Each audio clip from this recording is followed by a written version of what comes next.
本影片由全球语言学习平台 iTalki 赞助播出。Hello， 大家欢迎回到妮妮日记。有一些人应该已经知道，就是我录取了一间我超级想去的巴黎的演艺学校，所以我要回去巴黎了，真的是 dream come true。好，所以呢，今天就要来拍一个我拖欠你们很久的主题，就是巴黎留学1年的 Q&A。自从我到巴黎交换之后，就有很多人问我一些关于法国或是关于巴黎的问题。所以呢，我前阵子开了一个 IG 的限时的问答，来搜集大家的问题。然后我今天就整理出了一些大家比较常问或是比较特别的问题来回答大家。然后我发现大家最好奇的都是跟恋爱有关的。好，没关系，我都有看到。然后我今天也会一个一个回答你们。第一个问题，为什么是巴黎？其实我从小就有一个巴黎梦。我到法国旅游之后，我就觉得巴黎真的是一个很 fantasy 的一个地方，给我一种很强烈的 vibe， 就是让我觉得很想要待在那边的感觉。所以呢，应该算是计划好的。入学的时候我就开始查我们学校有没有什么巴黎的学校可以去交换什么的，然后就有查到嘛，我就开始把我的学分修好修满。对，所以我没有延毕。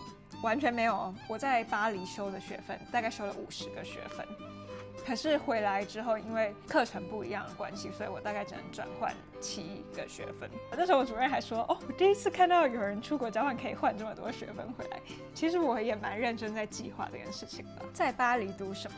因为学校有规定2个学期不能是同样的 major， 所以我第一个学期是 Fashion Communication， 然后第2个学期是 Innovation Communication。好，接下来关于法国人的迷思，我觉得这一题很有趣欸。很多人觉得法国人很冷淡，但是我从来没有这样的感觉。他们不像美国人一见面就会开始跟你很热络，但是我会觉得他们的民族性给我的感觉是很温暖的。你跟他们熟了之后，你会发现他们很细腻，然后很贴心的很多小细节。法国人高吗？法国人在欧洲来讲不算高，可能平均比台湾高3到4公分左右吧。法国人比较开放嘛，我觉得在某种层面上是。比如说我的法国朋友目前是异性恋男生，他们在聊天的时候，他们讲到说他们有没有可能喜欢同性这件事情，他们都觉得 why not？ 如果这个同性刚好也是吸引他的，那为什么不？这样子的想法我在台湾男生比较少听到，所以我会觉得他们在某一些想法上是真的是比较开放。来，法国人是不是真的比较浪漫？对，我觉得浪漫是刻在他们骨子里的，他们就是一个很浪漫的民族性，他们的基因里面就是有浪漫这个东西。好，接下来关于法国人搭讪或追求的手段，好，先讲搭讪好了。我发现法国人搭讪的开头都是问你叫什么名字，没有一个例外。对我来说，我会觉得这是一个蛮尊重人的方式。我觉得台湾人很喜欢说你有男朋友吗？然后我会觉得，我有没有男朋友干你屁事啊？但是法国人就不会，我觉得他们很有礼貌，他们一开始就会先问你的名字。还有一个点，我也是觉得是加分，就是比如说在其他很多国家被搭讪的时候，他们会喜欢跟你要联络方式，但是在法国他们会给你他的联络方式，然后要不要联络他取决于你。当然我都没有联络他们，但是我会觉得这是一个蛮尊重的，因为你把决定权交给对方。法国人是不是很花心又不爱确认关系？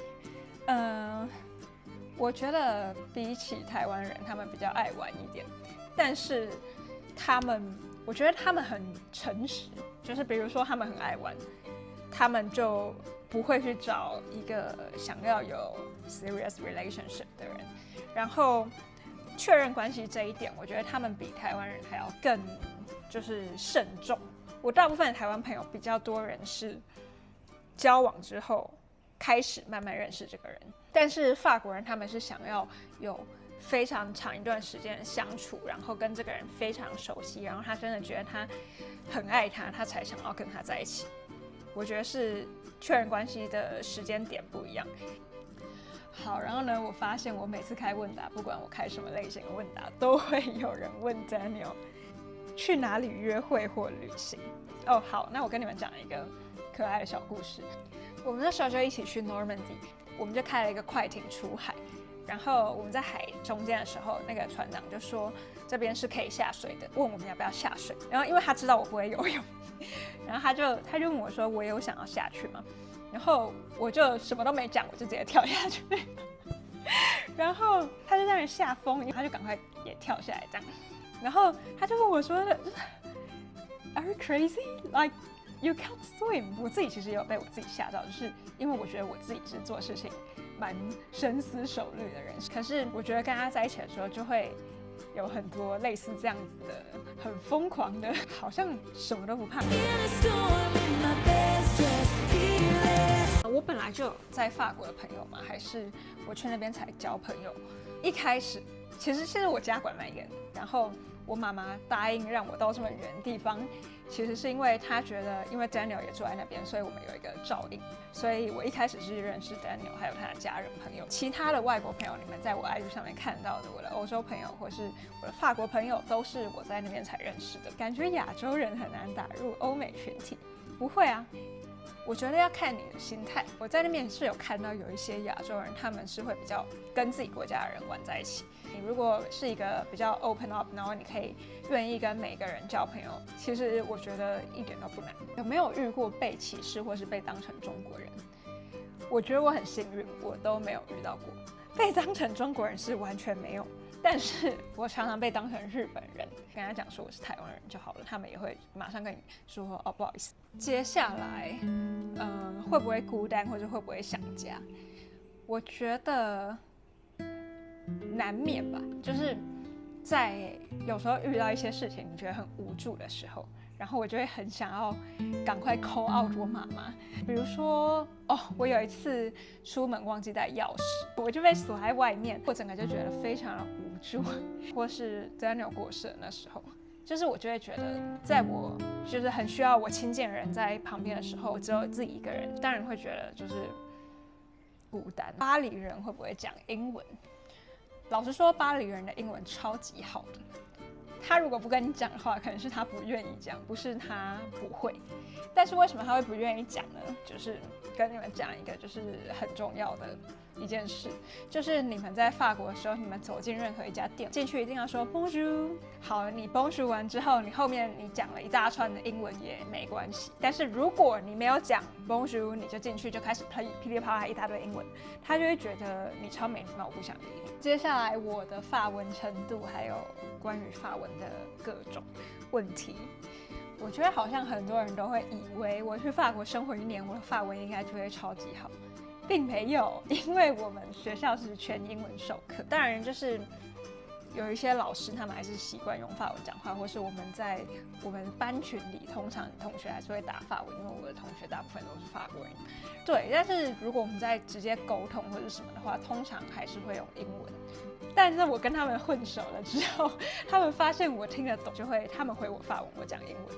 但我觉得这样也蛮好的，就是我可以知道他们的一些流行用语。真正会用到法文的时候，通常都是我跟陌生人讲话，或是我在买东西的时候。我当时的法文程度应该是 B1 到 B2 之间，但是我回来台湾之后就大退步，就是因为没有人可以跟我讲法文，然后我也就是对没有在上课什么的。我自己也不知道我退步了多少，但是一定退步很多，因为语言本来就是需要练习的。所以我觉得在9月我回去法国之前，我想要再把我的法文补回来一下。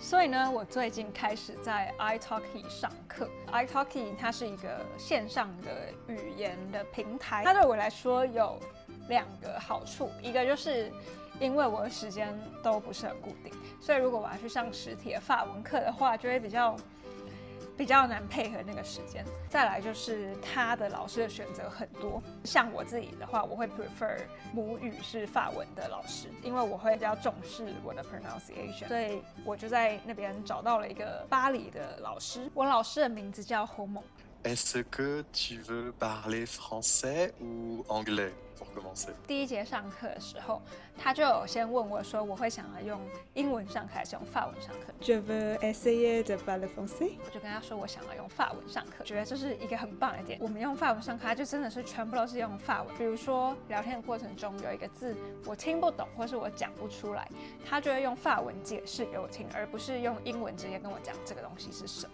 他在解释的过程中也是可以让我练习到法文。然后除了聊天以外，他也会提供一个网站，就是里面有一些新闻或者一些文章。 Déjà, le Tour de France, c'est un sport qui existe depuis l'année 1903. C'est un vieux tradition. Ouais, exactement. C'est une vieille tradition. C'est toujours au mois de juillet. 他那个网站其实有点像课本。 Aujourd'hui, cette solution évolue rapidement depuis un peu de 我觉得是很棒的一个网站，你们如果想要的话，你们可以去找他上课。如果你跟我一样也在准备出国，或是你是想要学习一个新的语言，但是没有太多固定的时间，都很推荐你们 italki。有兴趣的朋友，欢迎打开我资讯栏里的公告，用我的优惠码，第一次上课也有优惠哦。好，法文的部分就分享到这边，我们继续回答更多的问题。想知道妮妮的美食清单 ？OK， 连结在这里。我之前拍过一部就是推荐巴黎餐厅的影片，我真的是非常爱巴黎的食物。吃饭真的吃很久吗？对，一顿饭4个小时起跳。法国人早餐真的是甜的吗？以甜的为主，也可以是不甜的啊。比如说法棍就不是甜的。瓜牛好吃吗？其实我觉得瓜牛蛮好吃的，它吃起来就像海螺，只是它是在陆地上的。关于迪士尼，我去过美国的迪士尼跟日本的迪士尼，然后我原本对巴黎的迪士尼抱有超级大的幻想跟期待，结果我去的时候觉得超级 overrated， 就是它的设施很老旧，然后那里的员工很没有 Disney spirit。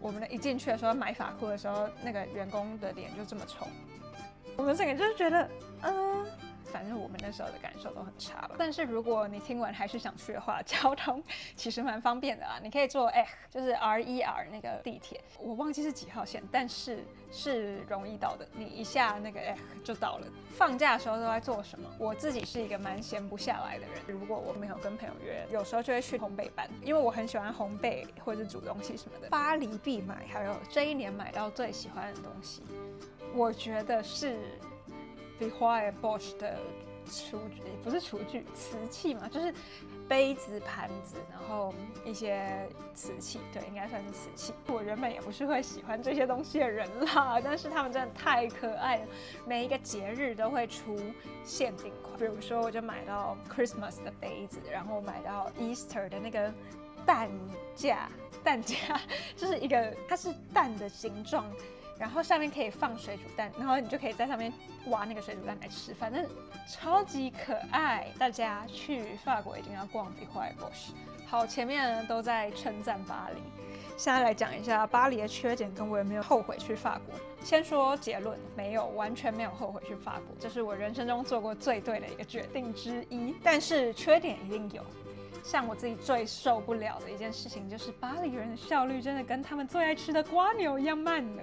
我的什么健保啊，什么有的没的，到我离开都还没有收到，然后我的房补也没有收到。好，回到今天的主题，我在巴黎最大的改变和收获，我觉得我最大的改变并不是我的法文变好，或是我变得比较独立，更重要的是在巴黎的那段期间，我身边的人让我学到了一件我以前在台湾从来没有体会过的事情，就是允许自己摸索，还有允许自己犯错。